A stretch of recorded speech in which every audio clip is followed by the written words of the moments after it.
Doctor Who Season 14 caught me at the best place the show could have. I had just finished Season 13 of Doctor Who, my personal favorite of the ones I have seen. I loved the dynamic of its central characters, and overall I'd been having an absolute blast with the series. However, it also had some significant obstacles to overcome, to varying degrees of success. I personally had a really good time with this season on the whole, but because of how many different things it's attempting to accomplish, I want to get into those elements that I loved, as well as its shortcomings. In this review, I'm going to go over my overall feelings on the season, as well as specifically discussing the significant shift the season takes partway through, the darkness of it relative to the rest of the Hinchcliffe era, and where it positions itself within what is possibly my favorite era of classic Who. Sarah Jane is such a fantastic character in my eyes, and I've loved following her relationship grow with the Doctor over the past 3 seasons, so within the limited time that she has within this one, I did find her to be a delightful presence. Naturally, as somebody who loves the character, I do wish that she had just more of a presence overall in Season 14 than she currently does. However, just looking at what we have, I found myself thoroughly engaged by Elizabeth Sladen's performance, and her chemistry with Tom Baker is off the charts, as it always has been. And in fact, her exit was one of the most emotionally devastating exits to a companion that I have ever seen. But that only takes up the first 2 serials across this season. The way that classic Doctor Who is structured and how it is filmed, there's a certain level of chaos and unpredictability in terms of when doctors and companions leave the show, something that you just don't get in the modern series. So when Sarah Jane leaves partway through the season, there is precedent for that to happen. But it does create this rather interesting split in these 2 halves of Season 14, with the Deadly Assassin serving as the bridge between them. And this story is quite intriguing and engaging, not just for its presentation and story, but also for the fact that there is no companion alongside the Doctor. I love that the show does give us an opportunity to see the Doctor in this place, and how we do get some sense as to how he operates when he's on his own. Leela gets a fair amount of time alongside the Doctor. 3 serials is pretty significant, 14 episodes in total, and I did find that I enjoyed her character a fair amount. I knew going in that the odds of any other Doctor companion duo living up to what is one of my absolute favorite duos of this show was very slim, and I was glad to see that they were not attempting to recapture the magic that was there. It's clear that the writers of the show were going for something else. The dynamic of Leela as a more violent person and the Doctor opposing that works very well, and brings out some interesting conflicts and a solid dynamic. I appreciate how Leela does think for herself, and how she does ask questions about things she doesn't understand. To my mind, those are qualities that make for a strong companion, and having any sort of distinctive and unique dynamic with the Doctor really helps, because there have been so many companions before her, so managing to stand out in a sea of characters is definitely noteworthy. Season 14 is noteworthy in just how much Hinchcliffe and Holmes pushed the violence and dark elements of the show further than they had in their past 2 seasons. If you compare it to Pertwee's era of the show, or really anything from the prior 11 seasons, it's really quite a stark difference. I mean, sure, it's still a 1970s British show made on a relatively thin budget, and has a certain camp factor to it, and as a modern audience there is a little bit more belief to suspend, but that doesn't take away from how far the show has been pushed in terms of its darkness, especially compared to what has come before it. It's not all doom and gloom, but you have these dire situations the Doctor is put within being taken more seriously. I think the Deadly Assassin and the Talons of Weng-chiang probably have the most of this. There was that cliffhanger with the Doctor being drowned, which Hinchcliffe would later go on to claim as a step too far, and I think the content of the Talons of Weng-chiang is very grim. There's women and girls being stolen, people being attacked in the streets and kidnapped, just a lot of dark elements within.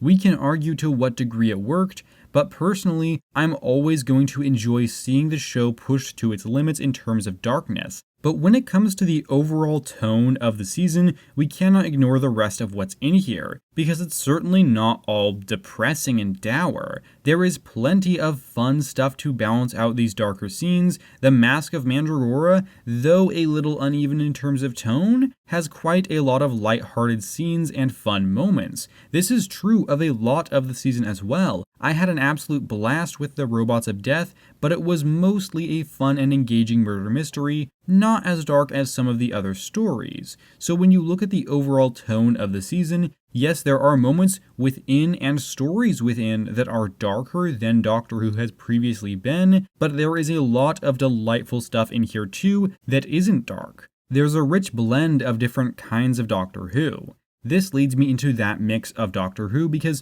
no matter what you come to the show for, there's bound to be something within here for you. You get the swashbuckling adventure with a cultish and political side to it, a tragic departure to a beloved companion, a Gallifreyan assassination with the Doctor on his own, a companion introduction with a fresh and violent character, one of the most fun stories out there with robots, murder, and mystery, as well as a gothic horror story set in Victorian London. All of these things are somewhat different and offer something unique depending on your taste in the show. I personally find myself enjoying every story here to varying degrees. I don't think any of them outright fails, but some are far more successful than others. So for me, the dark aspects of the show only allow it to be that much more distinctive and entertaining, because it adds contrast to the lighter episodes. If every single story was as dark as the Talons of Weng-chiang, perhaps I wouldn't be as complimentary towards this season, but because it offers so much, I think that by pushing the show in the direction that they did, Hinchcliffe and Holmes were able to make it stand out that much more.